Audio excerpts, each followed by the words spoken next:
Now, it's been a big few days in Ukraine. Russian soldiers have retreated from the southern city of Kherson, one of the key regions claimed to have been annexed by Russia back in September, of course. Ukraine's soldiers are now working to demine that city and restore power to the wider region. Here's the latest from Sky News UK.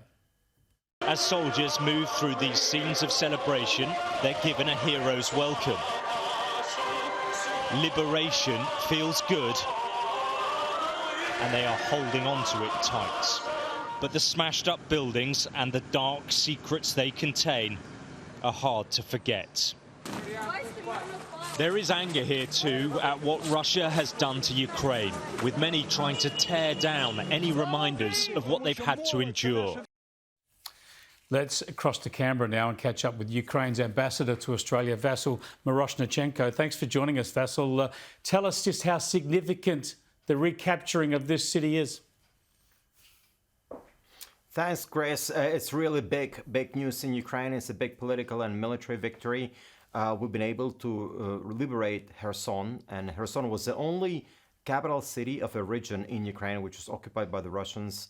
And they have done the bogus referendum there in September and claimed that it's now part of Russia. But it's not anymore. Ukrainian troops are in Kherson. We see how people are rejoicing and celebrating the return of the Ukrainian troops.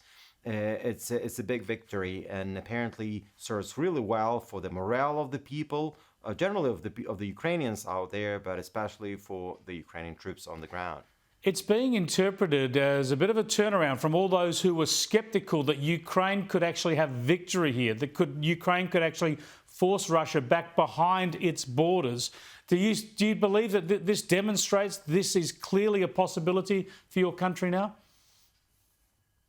It definitely is, and especially if you look at our track record, we've been able to actually repel Russians from northern Kiev region. Then we've demonstrated massive success in Kharkiv in the east, and now this recent success in the south in Kherson, where Russians could no longer stand and they had to withdraw from that area just because it was not safe for them anymore, and we were advancing at a big speed. This is already a clear indication that we are having the resilience, we have the capability and actually the motivation to fight and motivation to liberate the land and restore Ukraine's sovereignty and repel Russians entirely from Ukraine.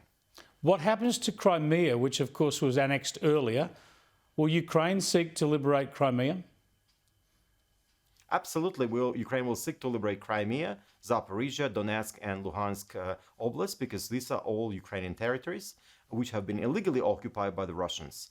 And now, actually, that Kherson was put in a similar legal framework, the same as Crimea. The fact that we are liberating Kherson actually puts Crimea in the same dimension. As you know, back in March of 2014, Russia ran also at a referendum at a gunpoint and then announced the annexation to Crimea, of Crimea to Russia, just in the same way how they have annexed Kherson, Zaporizhzhia, Donetsk and Luhansk oblasts more recently.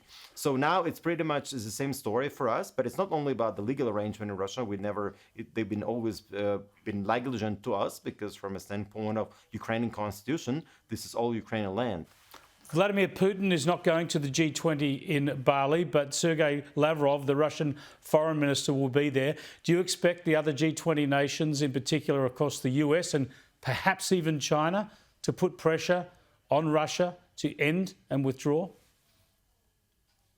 It will be an opportunity for the world leaders, for the US president as well as for the Australian prime minister, to use the forum of G20 to put pressure on Russia and to be able to discuss it, the issue of the brutal Russian invasion of Ukraine at the G20.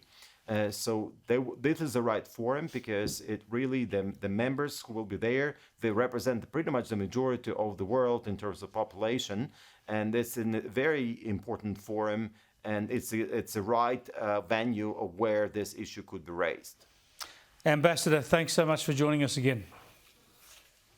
Thanks for having me.